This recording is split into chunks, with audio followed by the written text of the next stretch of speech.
Hey family, I want to tell you about a new book written by John Almo and Patty Almo. It's called Introduction to Twi for American Diasporas. Now, the book is going to focus on helping you learn the Akan language, culture, and Ghana as a country.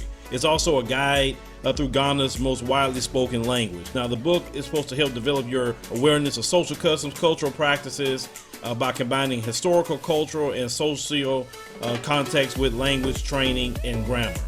This is the book that you want to pick up before you start heading for your first trip to Ghana. Pick up Introduction to Twi for American Diasporas today.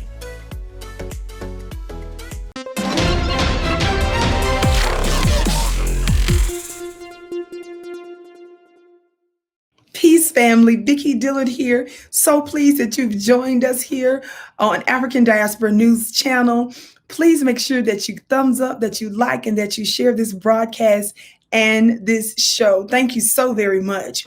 Listen, family, we have another interesting story today.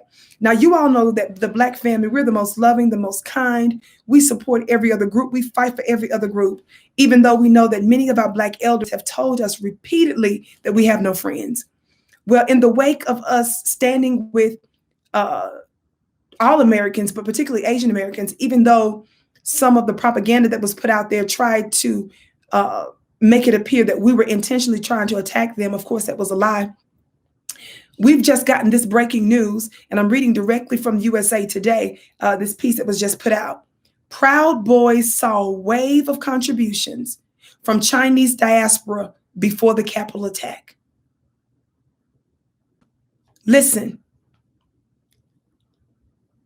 it says, the donation started coming in around 10 p.m. on December 17th. A donor named Li Zhang gave 100. A few minutes later, someone named Zhu Li donated 100. Then Hey Zhu gave 20, followed shortly by 25 from Ying Pei. In all, almost 1,000 people with Chinese surnames gave $86,000 to a fundraiser on the crowdfunding platform Give, Send, Go for members of the extremist street gang, the Proud Boys. That's the white supremacist group, y'all. Their gifts made up more than 80% of the $106,107 raised for medical costs for the members of the Proud Boys who were stabbed during the violent clashes in Washington in mid-December. The donations, which are included in a trove of hacked Give, Send, Go data provided to USA Today and posted on the whistleblower site Distributed Denial of Secrets, raised several questions. Now, dear family, y'all think about this. Now, Black folks, we've been telling you that something is off with this hashtag, this notion that Black folks are trying to attack Asians. And we're seeing that they're giving, the Congress is passing all kinds of protections for them, all kinds of proposals for them. Money is talking about being used to distribute to them. We haven't gotten reparations after 466 years. We haven't received substantive protections. You got Jim Crow, James Clyburn coming out talking about we don't really even need immunity. Don't worry about police. Police don't worry about police not having immunity. That's not a big deal. Let them basically keep having immunity or not being held accountable for their racist acts against Black folk. No big deal. Don't worry about including that in this legislation. They haven't even passed the George Floyd Act. They can't even pass the watered down anti-Black bills. But we're sitting here pushing Black folk, Black legislators. We're standing in solidarity to help make sure that Asian Americans have all these protections, only for us to find out that they gave in large numbers for white supremacist groups. This is a problem. And with these reports, we are demanding that the AAPI and programs for them, y'all sitting here talking about for Black folk, HR 40, let's do a study. First of all, how dare you sit up here and say, let's do a study? The most documented thing in America is the mistreatment of Black folks and the money and the reparations we're due. But at the very least, You must cease and desist all things that you're doing for AAPI unless and until there's a study done, including this study here that shows that they're sitting here supporting racists that are, and the number one group that experiences the most racism is us, Black folk. This is very revealing, and it proves once again that the Black grassroots don't miss a beat.